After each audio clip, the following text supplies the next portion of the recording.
let's make the shapes. Create a structure.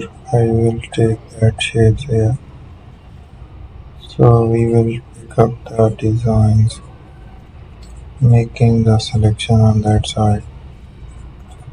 We have to use it, make some changes there.